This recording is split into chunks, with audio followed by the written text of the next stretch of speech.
తర్వాత సినిమా పాటలు రాయడంలో మీరు ఎదుర్కొన్నటువంటి సవాళ్ళు ఏమైనా ఉన్నాయా? ఉంటే ఎటువంటివి మీకు ఏమైనా గుర్తొస్తున్నాయా? సవాళ్ళు చాలా ఉన్నాయండి. ప్రతి పాట సవాలే, కానీ సవాళ్ళు ఇది సవాలు అని చెప్పి విసిరిన సందర్భాలు కొన్ని ఉన్నాయి. దానిని నేను చక్కగా తీసుకొని దాన్ని అధిగమించి వాళ్ళ చేతి మెప్పు పొందిన సందర్భాలు ఇంకా ఉన్నాయి. అదేంటంటే, ఒకసారి మాకు గురువుగారు రామానాయుడు గారు నాకు అవకాశం ఇచ్చారు, శివగారు నన్ను ప్రోత్సహించారు, నన్ను పరిచయం చేశారు. కానీ నేను గురువు గారు అని చెప్పుకునే వ్యక్తి మాత్రం రాఘవేంద్రరావు గారు. ఎందుకంటే రాఘవేంద్రరావు గారు రెండో సినిమా పెళ్లి సుందరికి నన్ను పిలిచి, ఎక్కడో కూకట్పల్లిలో నేను ఉంటున్నాను, ఇంజనీరింగ్ చేస్తున్నప్పుడు హెచ్ఐజిలో ఉండేవాడిని, పైన ఒక నెక్కర వేసుకొని ఒక చాప మీద పడుకుని ఉన్నాను, ఒక దిండు వేసుకొని. ఒక వ్యక్తి వచ్చారు, వచ్చి 4వ ఫ్లోర్ వచ్చి పైకి వచ్చి, చంద్రబోస్ గారు ఎవరంటే, నేనే సార్ అన్న.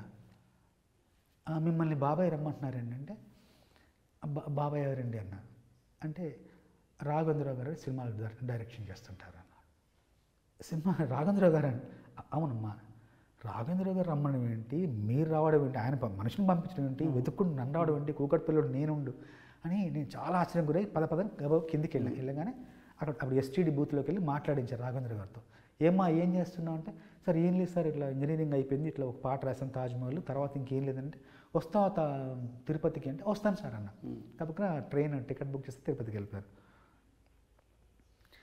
వెళ్ళేసరికి భీమాస్ హోటల్లో వెళ్ళాను, స్నానం చేసి వెళ్ళేసరికి పెద్ద హాలు, కీరవాణి గారు పక్కన, జమినీ గారు పక్కన, గిరిజాపతి గారు పక్కనే, పోల్సన్ గారి ఒక బృందం. ఇది రాఘవేంద్ర గారు తెల్లటి ఒక టేబుల్ మీద రాఘవేంద్ర గారు కూర్చున్నారు, కోడైరెక్టర్లు కూర్చున్నారు. నేను వెళ్ళేసరికి మంచి పొగలు, పరిమళాలు, మంచి వాతావరణం. కీరవాణి గారు ఇలా నవ్వుతూ చూశారు. అప్పుడు ఆయన చేస్తున్న బాణి ఏంటో తెలుసు, మా పెరటి చెట్టు పళ్ళన్ని కుశలం అడిగే, మా తోట చిలకమ్మ మీ కోసం ఎదురే చూసే. నా కోసం ఎదురు చూస్తున్నారా అన్నంతగా ఆయన అప్పుడు పాడుతున్నారు. అడగానే నేను కూర్చున్నా. చంద్రబోస్ గారు బాగున్నారని, బాగున్నాను సార్ అన్నాను. కీరవాణి గారేంటి, రాఘవేంద్రరావు గారేంటి, నేనేంటి, వాళ్ళ పక్కన కూర్చోడం ఏంటి. కాసేపు అంత మాట ముచ్చట ఎంత అయిన తర్వాత సందర్భం చెప్పారు రాఘవేంద్రరావు గారు, కో డైరెక్టర్ చెప్పారు. తర్వాత కొన్ని రోజులు రాశాను. రాసిన తర్వాత ఒకటి నచ్చింది రాఘవేంద్రరావు గారికి, కీరవాణి గారికి. సరిగమ పదని సరాగం త్వరపడుతున్నది మాఘం, తకదిమి తకదిమి తాళం ఎప్పుడెప్పుడన్నది మేళం. ఈ పాట అందరికి నచ్చింది. ఈ పాటతో నా ప్రయాణం రాఘవేంద్ర గారితో, కీరవాణి గారితో అలా అలా అలా అలా సాగుతూ ఇన్నాళ్ళు ప్రయాణం వాళ్ళతో చేశాను. రాఘవేంద్ర గారు మాత్రం నాలోని కవిని బాగా గుర్తించి నాకు ఎన్నో అవకాశాలు ఇచ్చారు. ఇప్పుడు సవాలు గురించి ఒకసారి పిలిచారు, నాన్న వస్తామంటే వెళ్ళాను. ఒక 15 పాటలు చేసామయ్యా, నువ్వు 15 పాటలు వినమన్నారు ఒక సినిమాకి. 15 పాటలు విన్నాను, ఒక గంటన్నరలో విన్నాను. తర్వాత సార్ అన్నీ బాగున్నాయి సార్, బ్రహ్మాండంగా ఉన్నాయి అంటే, ఇప్పుడు నువ్వు పాట రాయాలన్నారు. చెప్పండి సార్ అన్న. రామదాసు సినిమాకి. నువ్వు పాట రాయాలంటే, రాస్తాను సార్ అన్న.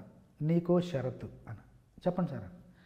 అన్ని పాటల్లో రామ రామ రామ అని ఉంది కదా. అవునుంది సార్ అన్న. ఇందులో కూడా రామ రామ వస్తుంది సార్, సందర్భం ఏంటి సార్ అన్న. ఏముందయ్యా, రామదాసు కాకముందు కంచర్లో గోపన్నగా ఉన్నాడు, పెళ్ళవుతుంది, మొదటి రాత్రి శోభనం, ఆ పాట నువ్వు రాయాలని. రాస్తాను సార్. గుర్తుంది కదా, రామ రామ రావాలి, శివ శోభనం రోజు పాటలో రాముడు ఎలా వస్తాడు అని చెప్పేసి, మరి అదే మరి వెళ్ళు అన్నారు. అనగానే అమ్మయ్య బాబోయ్ అని చెప్పేసి మొత్తానికి ఆలోచించి ఒక పల్లవి రాశారు. కీరవాణి గారు బాడీ సమకూర్చారు. చాలు చాలు చాలు విరహాలు చాలు చాలు, ముద్దుగా వినవలేక నా ముద్దు విన్న పాలలో వన్నె పూలు నువ్వు ఆరగిస్తే మేలు, చాలు చాలు చాలు చాలు చాలు విరహాలు చాలు చాలు. ఇది పల్లవి. దీంతో ఏ గొడవ లేదు. చరణాలు రాయమని రాస్తున్నా. ఈ నీ కరములు నా మేనికి వశీకరములు, నీ స్వరములు ఈ రేయికి అవసరములు, ఈ సుఖములు మును పెరుగని బహుముఖములు, ఈ క్షణములు మన జంటకి విలక్షణములు రామా వా రామ రామా ఇంటికి మన్మధుడా అను పిలుపులు ఆలీలలు అవలీలలు చాలు చాలు చాలు చాలు చాలు. ఒక రాముడు అయిపోయాడు. ఒకటైంది. రెండవది, ఈ చిలకలు సరసానికి మధుర గుళికలు, ఈ పడకలు మోక్షానికి ముందు గడపలు, ఈ తనువులు సమరానికి ప్రాణధనువులు, ఈ రణములు రససిద్ధికి కారణములు, విరామాలెన్నడు విరామాలెన్నడు ఎరుగనివి చలీడులు తొలిదాడులు చీపాడులు చాలు చాలు చాలు చాలు చాలు. విరామాల్లో రామ వచ్చేసాడు. రాముడు విరాముడు ఇద్దరు వచ్చేసారు. ఆ సినిమాలో యాక్చువల్గా ఇంటర్వెల్లో కూడా విరామంకి ముందర రామం పెట్టి తర్వాత వి పెట్టారు. అలాగా రాఘవేంద్రరావు గారు ఇంకా మెచ్చుకొని, అంటే ఒక సరదా ఒకలాంటి పోటీ ఆయన చెప్తుంటారు. నేను దాన్ని ఎలా అందుకుంటాను, ఎలా తీసుకుంటాను, ఎలా మళ్ళీ అందజేస్తానన్నది అప్పుడు సరదాగా ఉంటుంది రాఘవేంద్రరావు గారితో. ఇంకొకటి కూడా సవాలు అనగానే, ఒకసారి కృష్ణారెడ్డి గారికి చాలా సినిమాలు రాశాను నేను. మొదటి సింగిల్ కార్డు కూడా కృష్ణారెడ్డి గారికి రాశాను పెళ్లిపీటలు. అప్పుడు పెళ్లిపీటలు మొదటి సింగిల్ కార్డు 8 పాటలు రాశాను. అప్పుడు రచయితకు, అంటే ఎప్పుడు రచయితకు గౌరవం గుర్తింపు ఉంటుంది, ప్రేమ ఉంటుంది, అభిమానం ఉంటుంది. కానీ ఒక 24 షీట్ పోస్టర్లో మియాపూర్లో లక్ష్మీకళ శశికళ థియేటర్తో ఒక పెద్ద పోస్టర్ వస్తుంది. అక్కడ పెద్ద ఒక పోస్టర్ ఉంటుంది. అక్కడ పెళ్లిపీటలు అంటే కృష్ణారెడ్డి గారు, సంగీతం కృష్ణారెడ్డి గారు, సాహిత్యం చంద్రబోస్. పోస్టర్ మీద సంగీత దర్శకుడు రచయితకు అంత గౌరవం. అంత ముందు కూడా ఇప్పుడు లేదేమో. అంత ముందు కూడా అంటే నేను చూడలేదు ఎప్పుడు. రచయిత పేరు ఉంటుంది కానీ రచయిత ఫోటో, సంగీత దర్శకుడు ఫోటోతో ఒక పెద్ద పోస్టర్ డిజైన్ చేసి ఇవ్వడం అనేది చాలా గొప్ప విషయం. ఎందుకని నేను ఒకటే మాట చెప్తాను, అందరికీ చెప్తున్నాను. అక్షరం, స్వరం గొప్పది, చాలా గొప్పది. స్వరం కంటే అక్షరం మరింత గొప్పది. అక్షరం ముందు పుట్టింది, తర్వాత స్వరం పుట్టింది. అక్షరానికి స్వరం అలంకారమే కానీ స్వరం సమస్తం స్వరం మాత్రం కాదు. అక్షరం ముందు ఉండాలి, దానికి అలంకారంగా, దానికి ఒక భూషణంగా స్వరం వెనకాల బయలుదేరాలి. కాబట్టి మాటకు గౌరవం ఇచ్చే సంగీత దర్శకులందరికీ వందనం, అభివందనం. మాటను గౌరవించండి, మాటను నిలబెట్టండి, మాటకు ప్రాణం పోయండి. మాటే చిరకాలం శ్రోతల గుండెల్లో మారుమోగేది, శ్రోతల ఆలోచనలో మార్పు తెచ్చేది మాటే.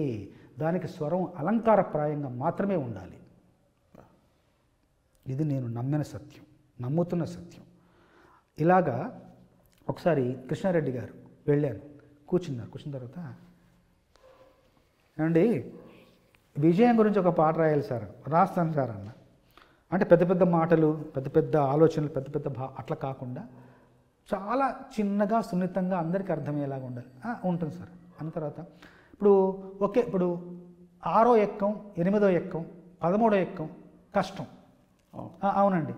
1వ ఎక్కం కష్టం కాదు. ఒక ఎక్కం 1, ఒక 2, 2, ఒక 3, 3, ఒక 4, 4 ఇంత సులభంగా ఉండాలన్నారు. అయిపోయిందిరా అనుకున్నా. మళ్ళీ కాసేపు అయ్యాక టీ వచ్చింది. టీ తాగుతుంటే మళ్ళీ ఆయన టీ చూడగానే ఇంకొక ఆలోచిస్తున్నాను. ఏమండి బిర్యానీ చేయడం, పలావ్ చేయడం, ఇంకేదో చేయడం కష్టం, కానీ టీ చేయడం కొంత సులభం అన్నిటితో పోలిసి. అంత సులభంగా ఉండాలన్నాడు. ఏంటి ఒక్కొక్క ఉన్నాడు టీ అన్నారు. సరే చూద్దాం అని చెప్పేసి బాణికే రాశాను. బాణి ఏంటంటే తన్నానా తానా తానా తారనా తన్నాని నానా తారానా ఇలా ఉంటుంది. తీసుకెళ్ళాను అమ్మవారిని, ఒకసారి ప్రార్థించుకున్నాను, ఏదైనా ఇమ్మన్నాను. ఆ రోజు ఆ బాణికి ఇచ్చిన మాటలు 1, 2, 3, 4 ఎన్నో ఉన్నాయి అంకెలు, 1వ స్థానంలోనే ఎప్పుడు నువ్వుండాలంటే చెబుతాను కొన్ని లెక్కలు. 2 పూటల 2 చేతుల 3 పూటల 2 చేతుల 3 పూటల కష్టపడితే 5 అవునురా, నలుగురాడిన 4 మాటలు 5 నుండి తీసేయరా, చివరి ఫలితం ప్రథమ స్థానం నీదే కదరా. 1 2 3 4 ఎన్నో ఉన్నాయి అంకెలు. చరణం. చాయ్ చెయ్యాలంటే, టీ చెప్పారు కదా, చాయ్ చెయ్యాలంటే పాలు నీళ్ళు 2 ఉండాలి, పంచదార బాగా కలపాలి, టీ పొడి వేసి ఉడికించాలి, మరిగిన వెంటనే వడబోయాలి, రెడీ ఫుల్ టీ.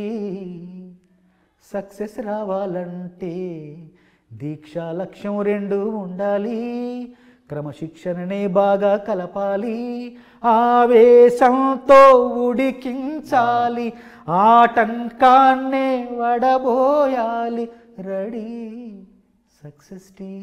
వా వా వా, ఒక్కటో ఎక్కం చాలా చాయ్ చేసే బాల విధానం సాహిత్యం లాగా ఉంది. అంటే ప్రతీది కూడా ఎప్పుడూ విభిన్నంగా, వినూత్నంగా, కొత్త కోణంలో ఆవిష్కరించడమే కవిత్వం.